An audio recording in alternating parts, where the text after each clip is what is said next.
मेरा सवाल यही है ना, तो कांग्रेस जो है वो बोलती है वो करती है, बीजेपी जो बोलती है वो करती है क्या? झोपड़े में रहता है जिसका ग्राउंड फ्लोर तो रेगुलराइज हो जाता है, उसका 1+1 रेगुलराइज नहीं होता, जिसके बदले उसको 2 फ्लैट नहीं मिल रहे।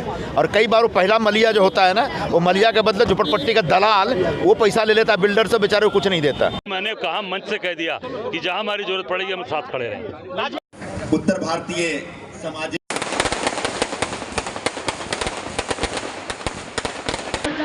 हमारे आप सबके अग्रज, हम सबके बुलावे पर उत्तर प्रदेश की माटी से, काशी की पवित्र पावन धरा से आप सबके आग्रह को थोड़ा और लाओ। भारतीय सामाजिक सांस्कृतिक सम्मेलन में पधारी हुई है, मैं हृदय की गहराइयों से आपका धन्यवाद देता हूं, आभार प्रकट करता हूं कि आप उत्तर भारतीय सामाजिक सांस्कृतिक सम्मेलन में पधारी हुई है। साथ ही उत्तर प्रदेश कांग्रेस कमेटी के प्रमुख श्री अजय राय जी का सबसे पहले मैं हार्दिक स्वागत करता हूं। हमारी मुंबई की अध्यक्षा मेरी बहन श्रीमती वर्षाताई गायकवाड़ का भी मंच पर मैं हार्दिक स्वागत करता हूं। कपिल पाटिल जी हमारे इस इलाके के स्थानीय नेता हैं, एमएलसी हैं, विधान पार्षद हैं, हमारे प्रिय हैं, उनका भी हार्दिक स्वागत है। बाबा विश्वनाथ की नगरी से हमारे लिए संदेश लाए हैं और यहाँ के लोग आपको बाबा विश्वनाथ का प्रतिबिंब, उनका जोरदार तालियां की आचार के लिए कहीं जाते भी नहीं है। निरुपम जी के विशेष आतिथ्य में आप बता रहे हैं, मैं हृदय की गहराइयों से आपके चरणों में दंडवत हूँ। बहुत आप लोग को अजय पटेल जी कृपा करके, अभिषेक शर्मा जी पत्रकार हैं, उनको लेके आइए। और एक हमारे महाराष्ट्र के बड़े पत्रकार मेरे भाई अनिल गलगली जी, कृपा करके आप भी जीवंत मिसाल हैं, गायकोलॉजिस्ट जिसको कहते हैं, विनायक मेटर्निटी नाम से जनरल लिए बहुत सुंदर गीत आपको सुना रही थी। अच्छा, गमछा उत्तर भारतीय समुदाय का स्मृति चिन्ह गमछा और स्मृति चिन्ह पुष्पगुच्छ देके काशी की राय अजय राय जी, संजय निरुपम जी और हमारे बानसान उत्तर प्रदेश कांग्रेस कमेटी के अध्यक्ष श्री अजय राय जी का जोरदार तालियों से सत्कार करिए। बनारस की पवित्र पावन धरा से संजय ओझा जी, संजय निरुपम जी, स्वामी जी, शान आदरणीय हमारे बड़े भाई अजय राय जी, जो पूरे कर्मठता से कोशिश कर रहे हैं कि उत्तर प्रदेश से लेके मुंबई तक जितनी भी उत्तर भारतीयों की आवाज़ हो उसको बुलंद करे और सबको साथ में लेके चले। मैं उनका यहाँ पे बहुत बड़ा स्वागत करती हूँ। आज के कार्यक्रम में आयोजक आदरणीय संजय निरुपम जी, हमारे बड़े भाई, मैं स्वामी जी का बहुत धन्यवाद व्यक्त करना चाहूँगी कि आपने मेरा आदर सत्कार किया। स्वामी जी आपका आशीर्वाद मिला, मैं धन्यवाद व्यक्त करना चाहूँगी। हमारे दूसरे बड़े भाई हमारे एमएलए साहब कपिल पाटिल जी, जिला के सम्मानीय अध्यक्ष क्लाइव डाइश जी, मोहसिन हैदर भाई, आमच्या ताई माधवीताई राणे, जयप्रकाश सिंह जी, ओझा जी, अंजन भाई। अब हम सीधे बात करेंगे उत्तर भारतीय सम्मेलन के आयोजक उत्तर भारतीय समाज और कांग्रेस उत्तर पश्चिम जिला के माध्यम से आज यहाँ पर बहुत ही शानदार और जानदार प्रोग्राम का आयोजन यहाँ पर किया गया है। देख सकते हैं कि हमेशा उन्होंने उत्तर भारतीय समाज की, चाहे उत्तर प्रदेश को हो, बिहार के हो, सभी लोगों की आवाज़ बुलंद करने का काम हमेशा किए, लोगों की मांग करने का काम किए। संजय जी, जो आपने 4 मांगे रखी हैं, बड़ी प्रमुखता से रखी हुई है, वास्तव में इसके और क्या क्या मतलब, जैसे कि मांगे कब तक मानी जाएगी कि नहीं मानी जाएगी, ये भी एक सवाल निशान खड़ा है, क्योंकि बीजेपी लोग आरोप लगा रहे हैं जब चुनाव आते हैं तो कांग्रेस के लोग इस तरह का मुद्दा लेकर आगे आते हैं। देखिए, जो चारों प्रश्न हैं ये उत्तर भारतीय समाज के जीवन से जुड़े हुए प्रश्न हैं और इन चारों प्रश्नों पे मैं समय समय पर काम करता रहा हूँ, लड़ता रहा हूँ, बोलता रहा हूँ। ऐसा नहीं कि पहली बार लेकर खड़ा हुआ हूँ।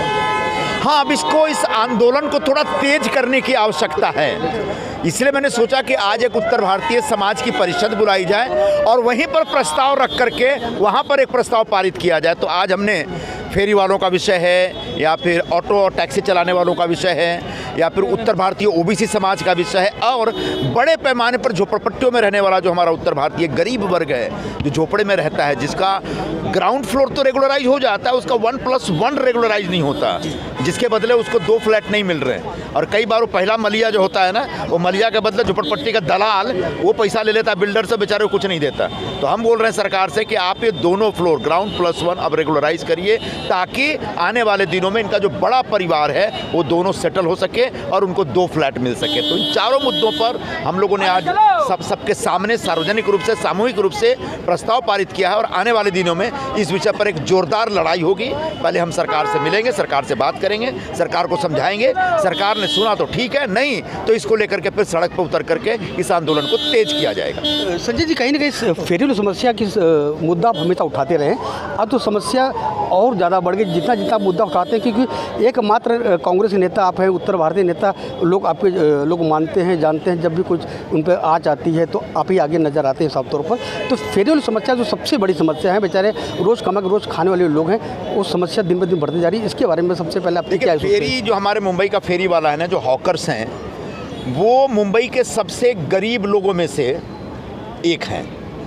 और इनका जो रोजी रोटी का प्रश्न है सीधे इनके पेट से जुड़ा हुआ विषय। और ये लोग कोई भी गलत काम नहीं करते, न चोरी करते हैं, न बेईमानी करते हैं, न भीख मांगते हैं। वो बड़ी मेहनत करके 2 पैसा डेली कमाते हैं। धूप हो या बारिश हो, गंदा हो, साफ हो, गटर हो, कहीं भी जहाँ मौका मिलता है अपना टोकरी लाकर बैठ के धंधा करते हैं। ऐसे फेरी वालों के लिए हमारी कांग्रेस पार्टी की पूर्व अध्यक्षा श्रीमती सोनिया गांधी जी ने एक कानून बनवाया था 2013 में, और उस कानून के हिसाब से सारे फेरी वालों को रेगुलराइज किया जाए, उनको मान्यता दी जाए, उनको सर्टिफिकेट दिया जाए, उनको एक प्रमाण पत्र दिया जाए और उनको कोई तंग न करे, उनको कोई परेशान न करे, उनसे कोई हफ्ता न वसूले। इस प्रकार की व्यवस्था है।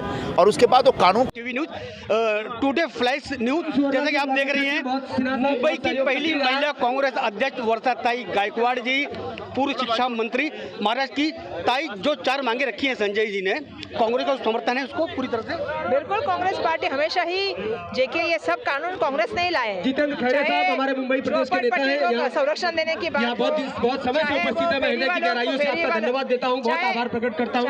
बाबूलाल ठाकुर जी, आपका भी बहुत बहुत धन्यवाद देता हूँ, बहुत बहुत आभार प्रकट करता हूँ। उनके सभी जो है ये सभी चीजें सुफियान हैदर साहब की है और कांग्रेस ने आपका भी बहुत बहुत धन्यवाद देता हूँ, आभार प्रकट करता हूँ। हमेशा ये जानती है कि जो मिथुन सिंह जी का बहुत बहुत धन्यवाद देता हूँ, आभार प्रकट करता हूँ। हमेशा छोटे व्यापारी की बात करते हैं, पत्रकार साथी है, बहुत समय से सवेरे से यहाँ उपस्थित है। संतोष सिंह जी, संतोष भैया उपस्थित है, आपका भी बहुत बहुत धन्यवाद देता हूँ, आभार प्रकट करता हूँ। ये प्रश्न समझे पूर्व सांसद संजय निरुपम जी की तरफ से करने का काम किया है। बाबूलाल एक आखिरी सवाल, एक सवाल है कि विपक्ष के लोग विश्वकर्मा जी,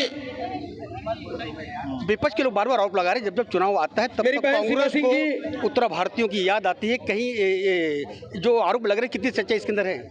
अरे मैंने अभी मंच से ऊपर से कहा कि उत्तर भारतीयों को, चाहे वो महापौर हो, विरोधी पक्ष नेता हो, खासदार हो, आमदार हो, मंत्री हो, जैसा मैंने कहा कि मुंबई कांग्रेस का अध्यक्ष हो, नगर सेविका तो है ही, ये बड़े पोस्ट, बड़े बड़े पोर्टफोलियो देने का काम किया है। और मैं जो यहाँ से वहाँ गए हैं उनको मैं पूछना चाहती हूँ कि उनको वहाँ पे क्या मिला है। इस मंत्रिमंडल में तो एक भी मंत्री नहीं बनाया, क्यों नहीं बनाया? मेरा सवाल यही है ना। तो कांग्रेस जो है वो बोलती है वो करती है, बीजेपी जो बोलती है वो करती है क्या? क्या उत्तर भारत के लोगों ने उनको इतना मतदान किया है तो कितना संरक्षण दिया यहाँ के लोगों को, कितने नेताओं को यहाँ पे आगे लेके आने का काम किया? जो गए उनको भी हमारे में देख रही थी, पहले कहाँ फोटो लगते थे, अब छठ पूजा में देखे मैंने कहाँ फोटो लग गए। तो ये जो है ना, जनता सब समझती है सिर्फ वोट के लिए। जब रामलीला की बात आती है तो अब दसरा मेड़ावा करना है तो एक दिन पहले रावण जी का दहन करिए, रावण का दहन करने के बाद या तो स्थानांतरित करिए। ये कौन सी रामलीला है? हम राम जी को मानते बात करते हैं ना। आस्था होनी चाहिए, इवेंट नहीं होने चाहिए हर चीज के। तो आस्था लेके आइए पहले तो अपने।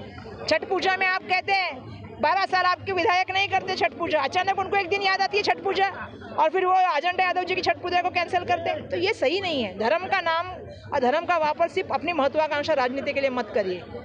तो मेरा इतना ही कहना है कि बीजेपी को लोग जनता समझ चुकी है। जो बरसों पीढ़ी दर पीढ़ी उत्तर भारतीय समाज महाराष्ट्र में रहता है, उस जो आरक्षण की मांग अभी उठी कि ओबीसी उत्तर भारतीयों को आरक्षण मिलना चाहिए, उसमें कांग्रेस की क्या भूमिका होगी ओबीसी आरक्षण को लेकर? मुझे सबसे बड़ा ये कहना चाहिए कि आपको भी ये मालूम है कि पीढ़ी दो पीढ़ी जो लोग रहते हैं वो सभी कांग्रेसी होते हैं।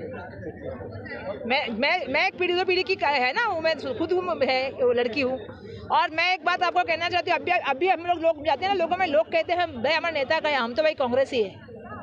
तो आप जो बात करें ना, लोग कांग्रेसी, और कांग्रेसी का काम यही है। हमारे नेता ने हमें कहा है कि ओबीसी की जनगणना होनी चाहिए। महाराष्ट्र में हम सरकार से मांग कर रहे हैं कि सभी की जनगणना होनी चाहिए, जाति न्याय, और जैसा यहाँ पे सवाल उठा है, जो जिस जाति में आता है उसको उसका बिल्कुल जो हक है वो मिलना चाहिए। 1850 किलोमीटर दूर से तय किए हैं। अजय राय जी बड़ा ही अपने उत्साहजनक अपने संदेश उत्तर भारतीय समाज को दिया हुआ है। आज जो 4 मांगे उन्होंने मांगी है संजय जी ने, उस पर कितना समर्थन आपका रहेगा? नहीं, वो चारों मांग का हम समर्थन करते हैं, और चारों चीज़ें जो उनकी डिमांड है वो फैक्ट है, और उससे लोग यहाँ के लोग परेशान हैं। उस पर निश्चित तौर से ये सरकार उनकी पूरी तरीके से बात सुने और उस पर कार्रवाई करे। तो ये जो जब भी आंदोलन होगा तो आप आएंगे उत्तर प्रदेश से? बिल्कुल, मैंने कहा, मंच से कह दिया कि जहाँ हमारी जरूरत पड़ेगी हम साथ खड़े रहेंगे।